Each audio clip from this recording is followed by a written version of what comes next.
en partenariat avec MGEN, Mutuelle Santé Prévoyance.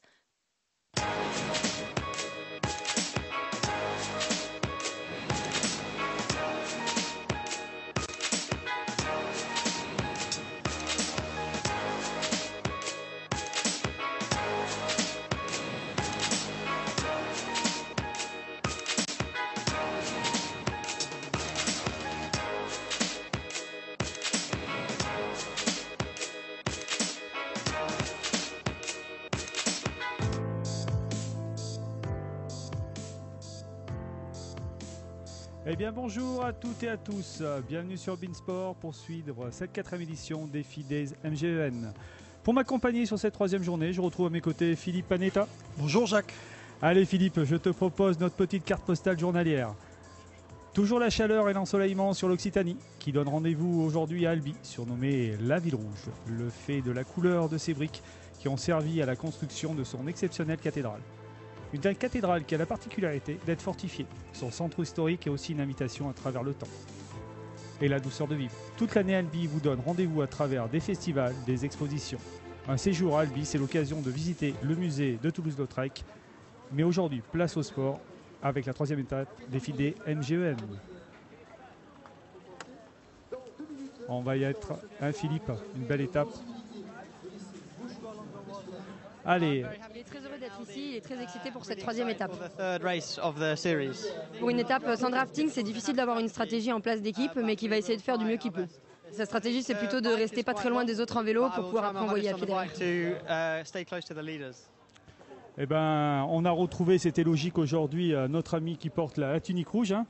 Mathioucha, Eh le meilleur oui, coureur à pied. Dans la Ville Rouge aujourd'hui qui nous accueille, le chef du Tarn nous propose un format S avec 900 mètres de nage, 24 km de vélo et 5 km de course à pied. Avec autant de triathlètes que l'étape précédente, à Cahors, à Albi, on voit de nombreux bonnets verts, donc des triathlètes d'un jour. Alors aujourd'hui, on est à la 3e étape. C'est une étape surtout pour les leaders. C'est une étape à ne pas rater.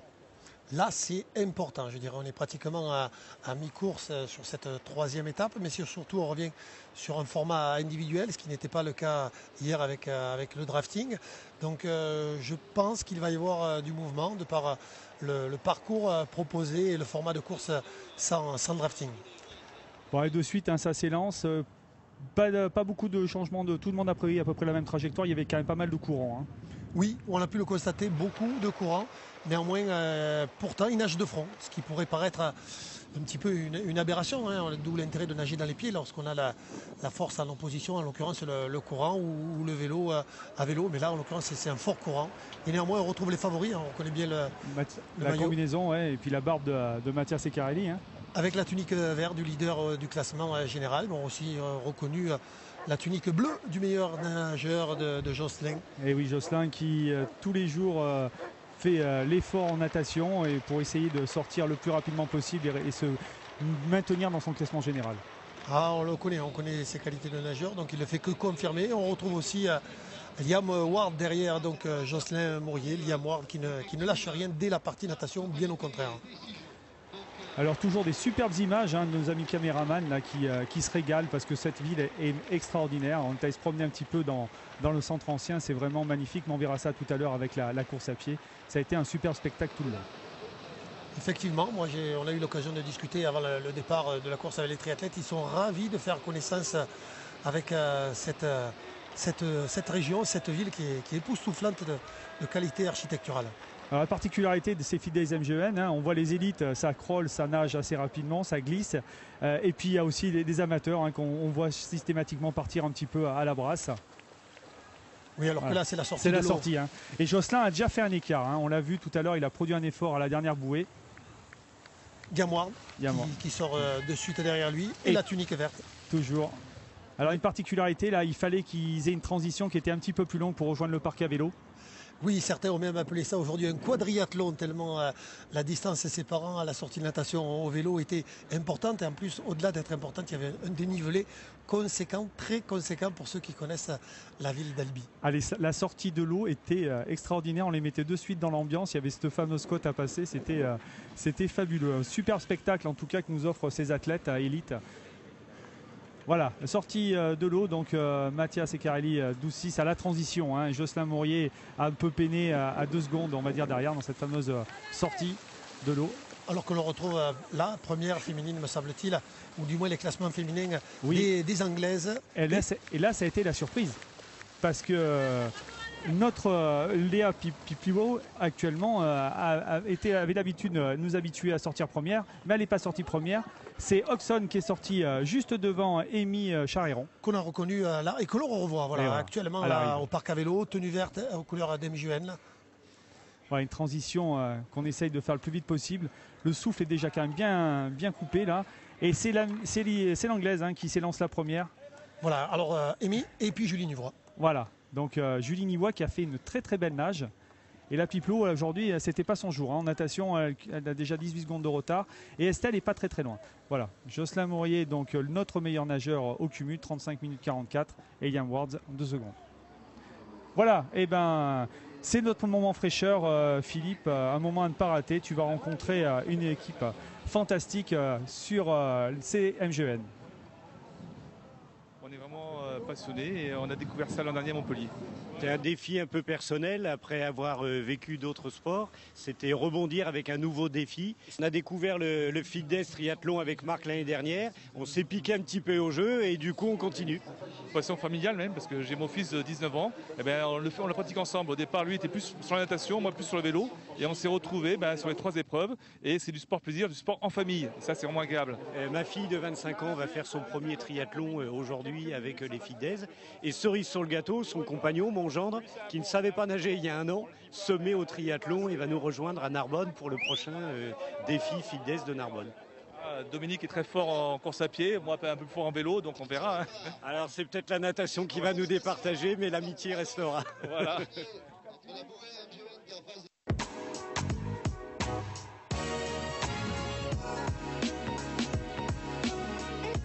Natation quand même dure. Une belle côte qui nous en a mis plein les jambes. Et après que du plaisir pendant 1h03.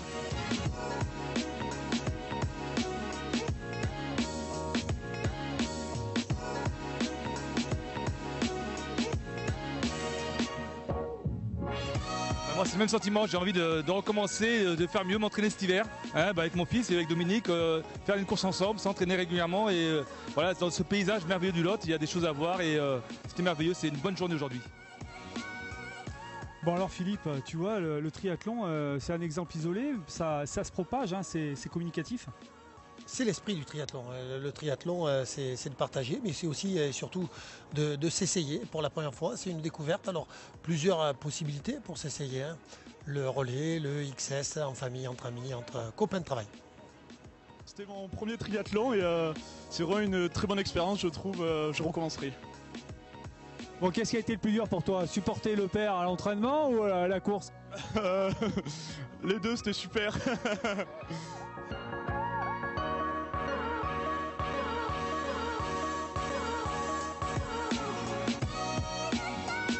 Et ben on a survécu, on est arrivé.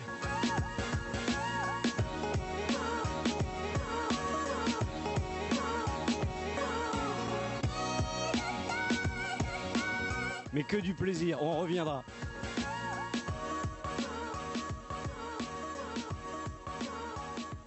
Allez, c'était un superbe sujet comme d'habitude et on retrouve donc la course.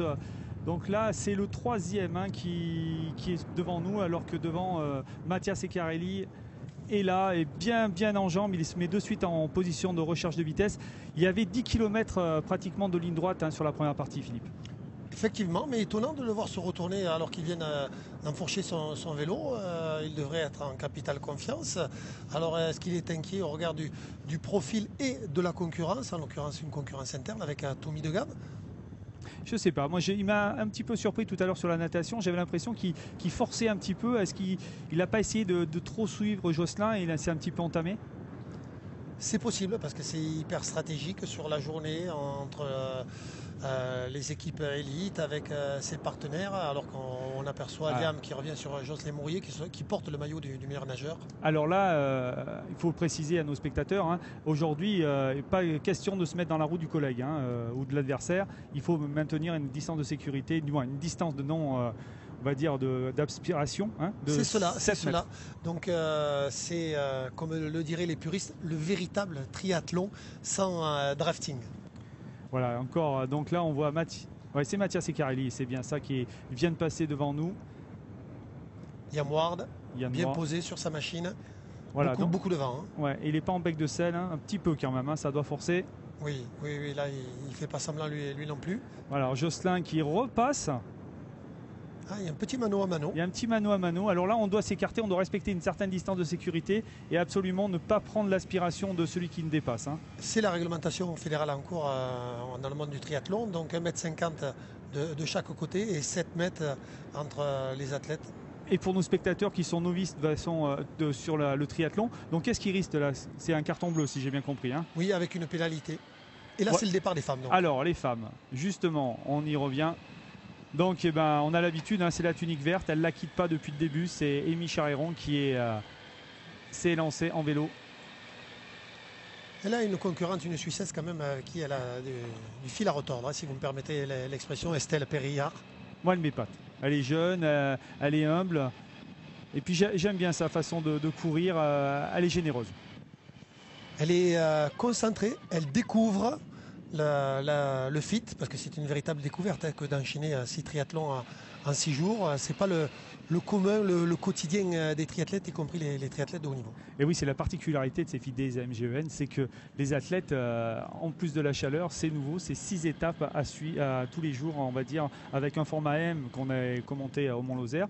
Mais là, ils enchaînent des formats S et il y a quand même du travail sur la planche. Hein.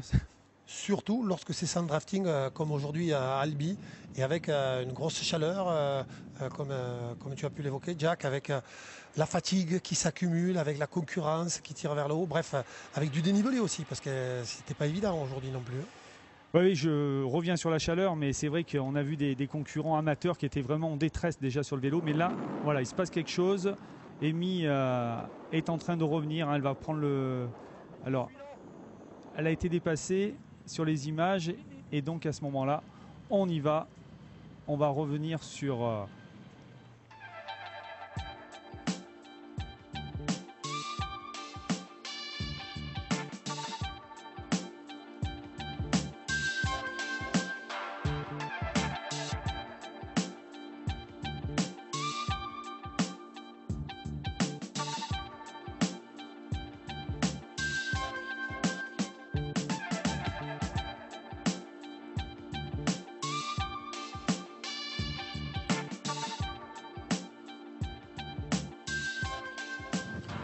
Oui, Liam Ward, il y a mano mano hein, entre Liam Ward et Jocelyn Maurier.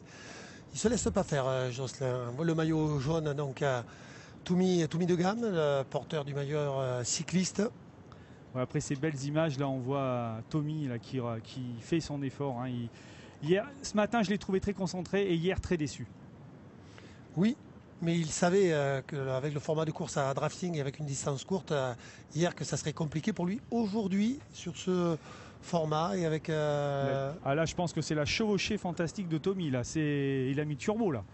Oui, on lui connaît ses qualités cyclistes étonnantes, impressionnantes. Donc aujourd'hui... Face au vent, pour un vrai rouleur comme lui, je pense que ça peut le faire. Hein. Il a le vélo de chrono, il l'a sorti, il est bien posé sur sa machine, il a l'expérience, 39 ans, il connaît ses adversaires, il a étudié le parcours. Aujourd'hui, je le sens bien, Tommy. On verra bien hein, au final. Hein. On retrouve Mathias Secarelli. Qui relance dans cette agglomération de cette ville d'Albi, où on est fraîchement bien installé, on va dire franchement au pied de la cathédrale. Ah, Mathias Secarelli qui se retourne, étonnant. Inquiet? Surpris peut-être, ou alors il s'attend, il connaît très bien Toumi, donc peut-être qu'il s'attend à un retour dans la partie difficile qu'il vient d'attaquer, vraisemblablement. Oui, mais pourtant ils ne pourront pas céder, ils font partie de la même équipe hein, qui est actuellement, on va dire, en compétition avec les Volvic. Donc ils ne pourront pas céder stratégiquement. Est-ce qu'il n'est pas bien? Est-ce qu'il y a une petite défaillance? Ça fait quand même 2 jours qu'il mène un train d'enfer. Hein. La victoire des étapes, ce sont des sportifs, des concurrents, alors même ça, s'ils sont dans la même équipe. Moi, j'ai un triathlète qui m'a dit c'est un signe. Quand on commence à serrer les cales, c'est qu'on va mettre une mine. Effectivement, pour consolider l'appui, la puissance du pied, voilà une petite tape et c'est reparti. A priori, il le savait, signe de respect. envers Mattia Ceccarelli. Va-t-il se laisser faire? Mattia Ceccarelli qui a l'air de décrocher, de respecter de toute façon ses distances. Ah ben non, il ne se laisse pas faire l'Italien. Hein. Il revient sur Tommy. Est-ce que Tommy n'a pas été un petit peu trop ambitieux? Ou est-ce que Mattia fait un petit coup de bluff, dire bon, je sais que tu es plus costaud avec moi, mais il faudra être plus imposant pour me lâcher? Ah ben là, on a le droit à un super spectacle avec ces images des motos.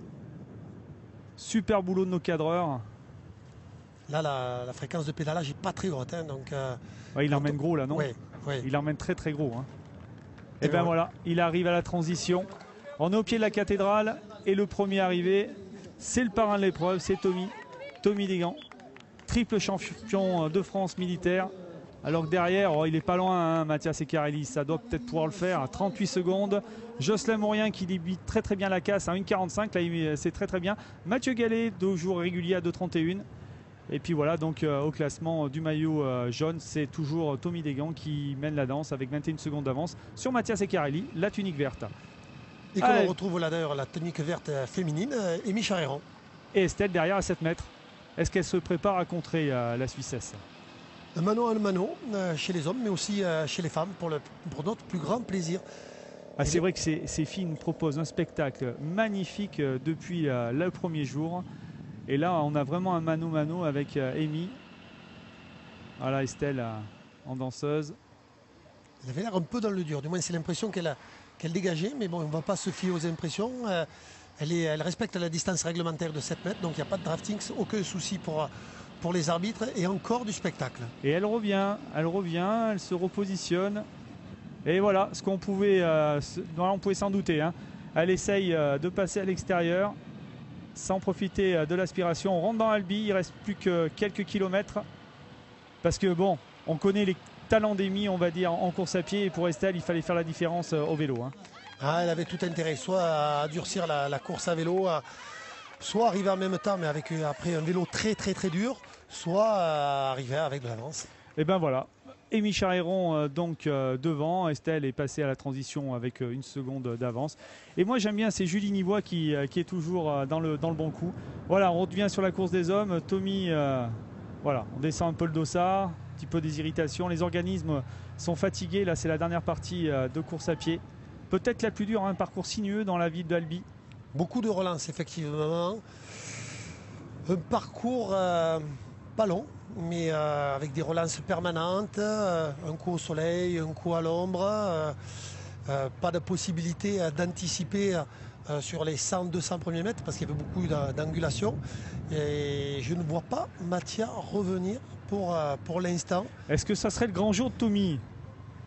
La bombe jaune de nouveau repartie, la fusée jaune, on va dire, comme je l'ai appelé tout à l'heure sur le vélo. Ça serait une belle victoire, hein, parce que hier, il nous faisait un petit peu mal au cœur, il était vraiment déçu de sa course. Je pense qu'il a tout fait pour. Je pense qu'il a rendu la course vélo très très dure afin que Mattia arrive au départ de la course à pied en état de fatigue plus importante que sur les étapes précédentes. Voilà, donc on voit sur les pointages que l'on a, hein, quand on nous communique, Mattia Ceccarelli ne reprend strictement rien pour le moment à Tommy. Et donc, est-ce que Tommy va remporter cette étape à Albi? Rappelez, pour ceux qui ne nous ont pas suivis hier, que Mattia a remporté les 2 premières étapes. On revient chez les filles. Oh, le mano à mano, Estelle qui y va. Hein. Estelle, voilà, c'est ça que j'aime cette fille, c'est qu'elle a du courage, elle a du panache. Elle va rien lâcher. Elle va rien lâcher, c'est une véritable sportive. Et elle se démonte pas hein, devant Amy, hein, quand même. Amy sélectionnée à Rio, une athlète qu'on ne présente plus. Elle a osé, hein. Elle a tenté le coup de bluff là. Je pense que c'est dur, c'est très dur pour elle parce qu'à chaque fois c'est le même scénario, ou presque. Mais qu'elle va s'accrocher. Il lui reste aujourd'hui, on ne sait pas ce qui peut se passer sur les derniers kilomètres en course à pied, même si on aperçoit aux images qu'Amy a l'air bien, voire même très bien.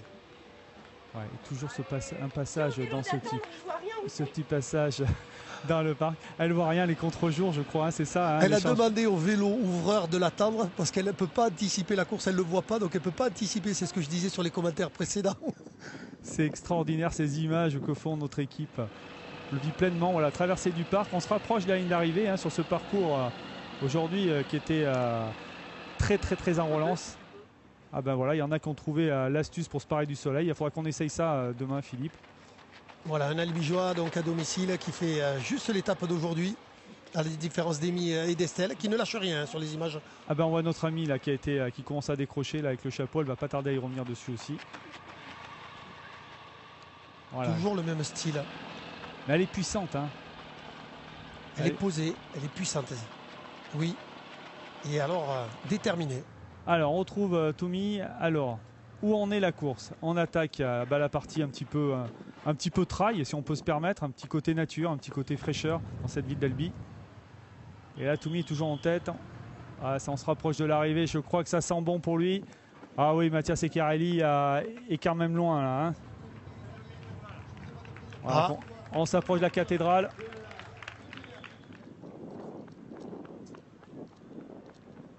Tommy ne lâche rien. Tommy, ouais. toujours. Alors qu'il y avait une boucle et c'est voilà, c'est Tommy qui s'impose. Superbe victoire de Tommy. Ah, il a tout donné. Hein. La course a dû être dure, très très dure. Ah, tu sais, il finit comme hier. Hein. Hier, il est arrivé comme ça. Et Mattia Seccarelli qui repasse pour la deuxième fois sur l'arche. Mais cette fois-ci en deuxième position. Et qui assure le spectacle malgré sa deuxième place avec le sourire. J'adore cet Italien, il est fantastique, beaucoup de panache. Et le troisième Liam Ward. Et oui, il a été un peu moins bien aujourd'hui par rapport à hier. Hein. Il n'est pas arrivé à accrocher de suite. Et les écarts, donc 1,10 pour Mattia Seccarelli, ça ne sera pas suffisant, on va dire, pour Tommy pour reprendre le maillot jaune, mais le maillot vert. Et 2,14 pour Liam Ward. Classement général, Mattia Seccarelli 3,41,16, Liam Ward 2,47, Tommy Desgans 4,53. Et ben. Oui, c'est vrai, hier j'ai eu un jour sans, mais bon, ça arrive à tout le monde. Voilà, hier c'était moi. Aujourd'hui, je pense qu'il y en a qu'on ramassé aussi, donc chacun son tour. Voilà, ouais, je pense pas qu'il y ait un gros changement au niveau du classement général. Je pense que je reste troisième, mais mon avance sur mes poursuivants s'agrandit et je réduis l'écart sur le deuxième, en sachant que le premier c'est un gars de mon équipe, donc je n'irai pas spécialement le chercher. C'est pas mon objectif, mais surtout de me rapprocher de la deuxième place et aussi, si c'est possible, d'amener Mathieu avec moi, qui est actuellement 6e. Et je pense qu'il doit repasser au moins dans le top 5. Allez, on retrouve les filles. Amy Charéron. Toujours en tête. Toujours la même allure. Ouais. Toujours la même technique. Pas de signe de fatigue. Le petit demi-tour, la petite relance. Et on relance la machine. Le cardio est haut. Hein. Elle est passée à côté de la caméra. On l'a entendu souffler. Voilà, ouais, mais Estelle a lâché. Hein. On voit les écarts avec les images là. Finalement, pas tant que ça. Quand on regarde le profil du parcours course à pied, beaucoup de relances, des montées, des descentes. Petite différence à la relance. Hein, oui. Amy était plus en punchy, plus en puissance. Plus nerveuse, effectivement. Voilà, les rues piétonnes d'Albi. Voilà, ça sent l'arrivée. Il a fait chaud, il a fait très très chaud, que ce soit en vélo. On peut féliciter les bénévoles, hein, ils sont sur le parcours à essayer d'arroser au maximum les coureurs.